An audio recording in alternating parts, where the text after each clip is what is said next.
si Mr. Franco na siyang kausap namin dun sa hotel sa Makati. Tapos last na lang po, That's the yung may time- nakita kaming 3 maleta doon na halagang 24. Follow-up question, Attorney Pimentel already mentioned na it's an expose, no, yung video. But may we know kung ano po yung video? Is it related to an ongoing issue, sir? Well, they're a group, magkakasama sila. Of course, yung PGMN, alam natin na si Franco Mabanta, siya yung president and CEO. Then there's another one who's a director. Then meron yata finance officer, the accountant, and the other two. So those are the personalities. Okay. Complaint from Congressman Romualdez na there's an individual demanding for a certain amount in exchange for non-publication of a supposed expose containing a purported video portraying him as mastermind in corruption and other content. So he filed through representative a complaint with the NBI, and upon assessment, we hatched an entrapment operation to apprehend the subject in the act of demanding and extorting money from the complainant. So, so it happened last night, no? Yung vision na complaint na there's an extortion for huge amount of money perpetrated by the individuals who were apprehended last night, no? So, there's nothing extraordinary kasi trabaho naman natin ng NBI to go after mga ganitong complaints, no? So, there will be charge of robbery, extortion in relation to violation of the cyber law, no? Yung Republic of 1175, tama ba? So, yun. May na. Be entertaining some questions from the media. Please state your name first and the name of the media network that you belong to. Good morning. Good morning, Director Rolando Nang from Standard. Director, is this what does this operation tell us at the moment sa pag-aresta natin kina Mr. Mabanta and his associates from the Peanut Gallery Media Network? Well, we just want to say nga na ang trabaho naman ng NBI is to look after criminal activities, no? Let me set the record straight immediately na baka kasi sabihin na it curtails freedom of expression. We don't investigate opinions, no? What we investigate are crimes, no? So yung paggamit ng we're weaponizing social media to gain financial gain illegally by extortion, we go after that. So yun lang naman yung gusto nating ipabot dito. 2 days ago, tama ba? 2 days ago, Representative Terry Ridon has nag-request po siya kung hindi ako nagkakamali ng isang investigation over PGMN's fake news operations. Kung sakaling maimbita po kayo ng camera to these proceedings, kung sakaling mangyari ito, will you be cooperating with the House and the Center findings towards them? Well, we always submit to the jurisdiction ng House, no? Pag inimbita tayo, sinabina, inimbitahan as resource speaker, we always go to Congress para gawin yan. In relation to that, ako na magsabi, this could be an option for us to come out with legislation to regulate siguro yung ating mga social media, no? Because we don't want social media to be weaponized. Meron kasi mga practices sa social media na kailangan natin siguro bigyan ng pansin at tutukan na mga kailangan nating itama. One way or another, baka lahat naman tayo we're being victimized by fake news, yung mga ganyan. Those things should be addressed, and I think it's about time not zeroing on PGMN or the personalities, but on the social media in general. Siguro dapat yun yung ating direction dito when there be a legislation na kailangan gawin. Final pertinent detail lang po. Saan po ginawa yung operation? Sa Valle Verde, Pasig, or Quezon City po ba? It's Pasig, no? So they will be under the jurisdiction ng Pasig prosecutors and RTC eventually kung umakyat yung kaso. Okay, thank you very much. Again, Mr. John Consulta. John Consulta po, GMA News. Magandang araw po, sir. Congratulations po sa NBI for the successful operation. I'd like to address this question to our operatives with your indulgence po, Director, sir. Pwede lang po namin malaman yung timeline. Kailan po, sir, nagkaroon po ng contact ang grupo po ng PGMN? Kasi po, last night when I talked to them, they're claiming na sila daw po ang nilapitan. Sila daw po ang kinausap, not the other way around. Pero po, just to set the record straight, ano po ba yung nangyari po, sir? Kailan po nangyari at paano po sila nagkaroon ng contact? If you can just walk us through po. Attorney Mark Santiago. Look into yung mga telepono and account social media. There's several social media accounts that was mentioned and linked to PGMN, ano? So it will be a continuing investigation, but in the meantime, those who are apprehended, papailan na natin ng kaso dito para ma-inquest na, no?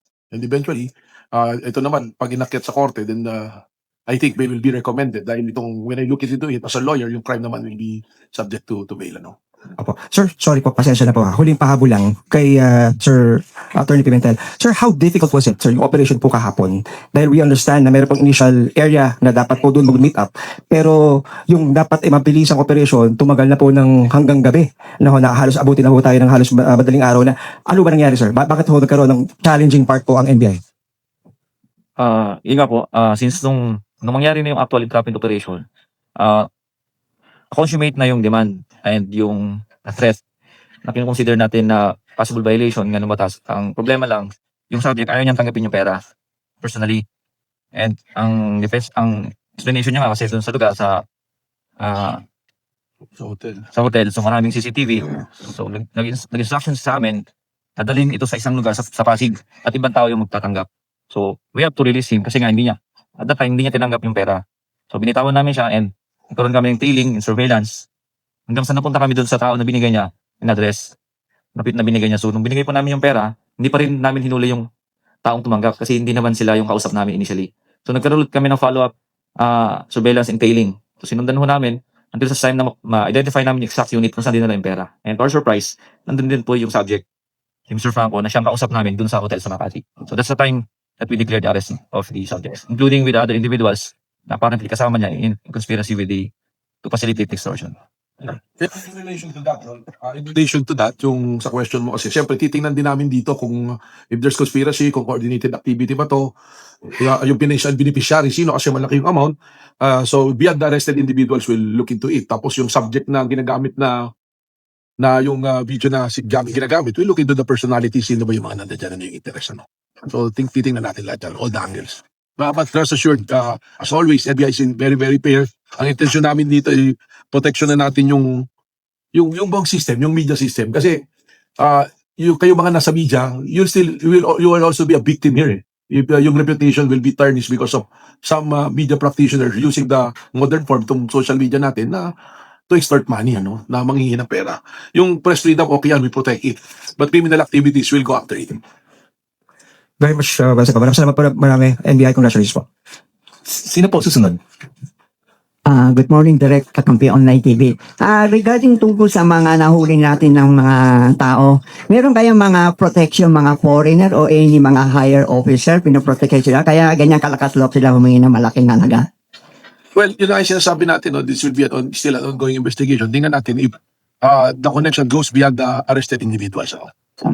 Second As of now, question, we cannot say na may ganyan or kung ano pa man. second question, hindi kaya ang NBI record niya dati may masamang record na imbestigahan natin? Ano naman po, lahat naman po ng aming na-apprehend, we submitted to background check dito po sa database na NBI. So protocol na po namin yan, hindi lang sa particular na group or individuals.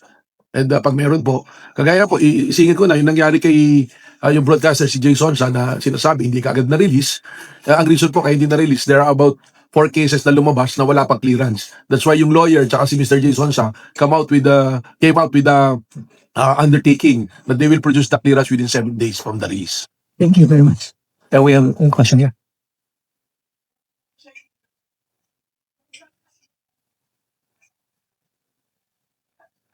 Well, sabi nga natin, titingnan natin kung yung responsibilities at mga dapat pananagutan will go beyond the personalities arrested last night. No?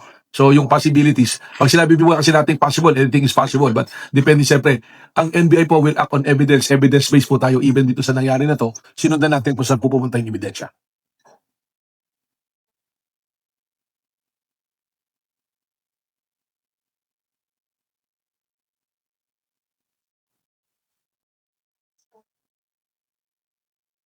Well, I don't think, nakikita ko yung PGMN, nababasa ko yan. Hindi naman sila yung critical lang doon sa isang particular na group or tao or individual eh. So, sino ba yung nagsabi niyan? Can you be specific? Sino yung nagsabi? So, I can address it also properly. Hindi, sino nga? Kasi alam ko naman meron eh. I just want to hear it from you kung sino yung nagsabi particular. Hindi, sabihin ko na si Lorraine Baduy ba? Nagsabi, o si Atty. Balikod, or alam nyo, let's address the big elephant in the room tungkol dyan, Ang sinasabi lagi nila, tinitira ng NBI yung mga kalaban lang. Kalaban saan? Kalaban ng batas, tinitira talaga namin, no question dyan. At ang sinasabi ko nga, evidence-based tayo. O sige, ano ba sinasabi tinitira? Si Mike Defensor, si Jason Sa, sino pa? itong si grupo nila Franco Mabanta. Sabi ko nga, pag tinignan mo naman yung PGMN, it's not directed particularly sa isang grupo lang. Okay, puntahan natin si Mike Defensor. Nagkataon, meron siyang human trafficking nung hinuli natin. O si Jason Sa, may lumabas na warrant. At let me be clear on that, hindi po si Atty. Matibag ang nag-file ng kaso kay James Sonsa. Nung dumating ako sa NBI, kaso na yan. Yung po aking mga sinasabi is based on evidence. Ang sabihin nila sa akin, kung hinuli ko sila, hinuli ng NBI nang walang ebidensya. Pero kung meron pong ebidensya, hindi mo pwedeng sabihin na pinupolitika lang. Because that will be the one that will send chilling effect to the people. Kagaya dito, kayo matitinong media personality, kung may mga personality na tumitira reputation attacks to gain money, to gain position, dapat yun yung managot. Pero yung NBI, let's be fair to the men and women of NBI, law enforcement itong mga to. We act based on evidence. If they can point something na ginawa ng NBI, even before at nung dumating ako, na walang pinagbasihang ebidensya, then you file a case against us at sasagot kami. Pero kung meron kaming ebidensya na pupuntahan, susundan namin lagi yung ebidensya. Hindi dahil sa opinion, kundi dahil sa ebidensya. Hindi dahil galit tayo, hindi dahil may proseso tayong susundan. Ganun po yung NBI. Sila po, kagaya niyan. O sige, sabihin na natin, si Lorraine Badoy, ano nilabas nila, kumakalat, meron daw akong negosyong quarry, wala daw sa salin ko, walang permit. Wala namang pinakitang ebidensya kung totoo may negosyo ba kung ganun o wala. O, ano naman yung salin ko, pwede naman nilang tingnan, karasambit ko lang.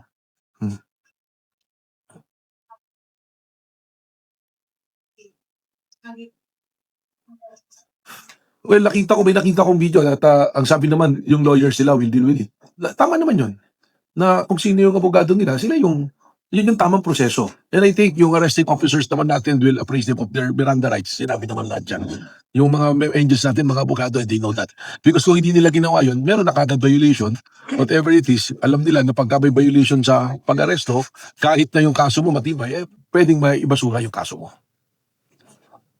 Sige po, sino po susunod? Sir, Jay Pineda, PRTV News. Sir, tanong ko lang, nagkaroon ba tayo ng warrant for search doon sa mga laptop tsaka sa mga cellphones nila para malaman kung yung mga records ng kung meron din bang extortion na nangyari sa iba pang Well, that is being considered. Cyber warrant yung sinasabi mo, maybe we'll apply for search warrant and cyber warrant. Pero if you are arrested tapos related sa crime yung gadgets, under the law, pwede na namin siyang kuhain as evidence at pwede na rin namin buksan. Pero we will approach it with caution. Pwede namin apply namin ng cyber warrant so that we will be very, very fair on the dealings dito sa mga ganitong kaso. Kasi kagaya na nga na sinabi ni mo, nakakusahan na tayo na tinitira lang mga kalaban. I will go back to that. Alam niyo po ba, konti lang na ipagyayabang ko lang yung mga taga-NBI, hindi na po ako, yung mga kasama ko sa NBI. As we speak today, we are about 190 successful operations po. All indicted. Naisampa na po kung hindi sa piskalya, sa korte. Doon po sa 190 na yun, maghanap po kayo kung sino yung sasabihin ng mga dahil sa politika kaya nahabol. Wala pa nga po, kaso si Mike Defensor kakasuhan pa lang nga po Pinag-aaralan pa Kung arbitrary po yun, immediately, kinasuhan na po natin kagad yan. Ano po? Yes, Ms. Ian. Good morning, Zian Ambrosio from ABS-CBN. Di ba po si Speaker Romualdez, bihira po siya makita, nagpadala na po ng video. Paano po ang circumstance ng paglapit po niya dito sa NBI, sir? Well, ma'am, kasi that is already an operational details now. We rather respect the privacy of Speaker Romualdez kasi he sent a representative at nag-issue naman po ng affidavit yan. Okay. Second question, last na lang, sir. Yung dito po sa operation ninyo, sir, parang normally kasi di ba yung pera ngayon, pinapadala na lang online ng mga suspect. Pero this one parang old school siya na actual na binibigay yung pera. Ano pong opinion nyo doon, Director? Malaking halaga So, siguro, kaya ganon, dahil if you do it online, there will be a digital footprint. Mas madaling makahabol. Mag-a-alarm ka agad yan sa AMLC. Sa kabila, nakabantayan. Take the opportunity to announce that we have put up a new service unit, which is the Financial Investigative Unit. So, nakabantay din kami sa ganyan. So, baka ganun yung dahilan. Tapos, yung may nakita kaming 3 maleta doon na halagang 24,000 each, ibig sabihin po ba nun, handa talaga silang tanggapin na yung pera? Kaya actually, hindi yan natanggap. Tinanggap na nga yung mark money na yan para sabihin, talagang consummated yung krimen. Yun yung nilistep kanina ng ating ahente na hanggang di tinatanggap yung pera, hindi namin pwedeng arestuhin. There are several yung pick-up points dapat na umikot talaga Good morning po, Andrea from Billionario. Sir, may we know the backgrounds of the other arrested individuals? Ano pong involvement nila sa PGMN at ano po yung alleged roles nila sa transaction, sir? Well, they're a group, magkakasama sila. Of course, yung PGMN, alam natin na si Franco Mabanta, siya yung president and CEO. Then there's another one who's a director. Then meron yata finance officer, the accountant, and the other two. So those are the personalities. A follow-up question, Attorney Pimentel already mentioned na it's an expose, no, yung video. But may we know kung ano po yung video? Is it related to an ongoing issue, sir? Well, I don't think we can tackle the issue to sa video because that's not the one on subject na yun eh. The subject now is the arrest based on extortion and intimidation. Sige po, next. Good morning po. EJ Makababat po from Philippines, sir. Sir, can we expound lang po na nasabi nyo kanina na last year pa nagsimula yung pag-uusap po ng representative and ni Speaker Romualdez and ng PGMN? Pwede lang po bang malaman kung bakit nag-uusap na last year? May threat na bang... That's the story given to NBI na nag-start pa yung pag-uusap last year. But what the NBI focus is yung nangyari this week, today, yung nangyari na operation. Kasi yung pag-uusap na yun last year, that's just a background. What is important in this case is ito yung na-consummate this time. What happened nung last year na yan is no longer relevant but can be part of the facts of the case. So to set the record straight, this year lang ulit nabuhay yung pag-uusap nilang dalawa 2 weeks ago. Yeah, Correct po? that was the one mentioned by our agent and case at the EXO ng OCTV. Okay, thank you po. If kung last year, bakit siya nabuhay? Paano po siya nabuhay 2 weeks ago? Second receipt. Nag-usap ulit eh. Makapag-usap ulit. Diba? Ilalabas yung sinasabing ginagamit na threat na materials for this one. So we'll take one last question.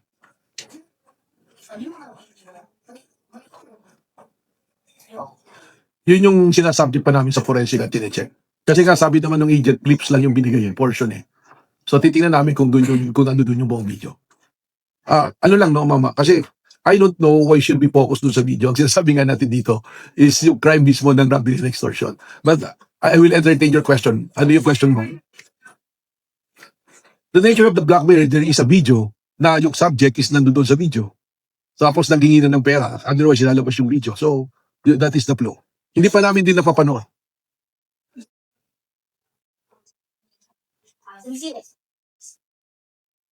That is already an assumption na flood control yung video eh. Then were you able to see the video? Hindi pa natin alam, hindi pa nga natin nakikita eh. Yeah. So just a clarification, yun po bang video na yun we're talking about here, yun po ba din yung last year po, yung 1 year ago na contention po na kanilang ginagamit pong It's manakot? not yet clear. Pero yun yung lumalabas na the same materials na ginagamit ng last year. So yung sabihin, kung yung naman yung video na yun, that is already been prepared since last year. Di ba? Tapos ngayon ulit gagamitin. So hindi pa rin lumalabas. So actually, kung ganun nga kasi yung role na tinitingnan natin na anggulo, ibig sabihin, there is no intention probably of really releasing the video. That is just one of the theories, ha? Ang gagamitin lang talaga siya to make financial gains. Kung nagkaroon po ng threat po a year ago at hindi po natuloy, meron po bang instance na nakapagkaroon ng payment dahil sa threat po? To our knowledge, my knowledge, wala po. This is the first time that the demand for money and the exchange were consummated. Thanks, sir.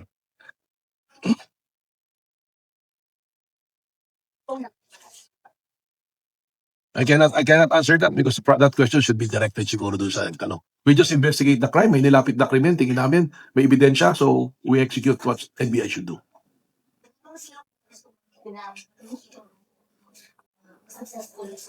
We have to investigate. Wala pa kaming nakikita na gano'n.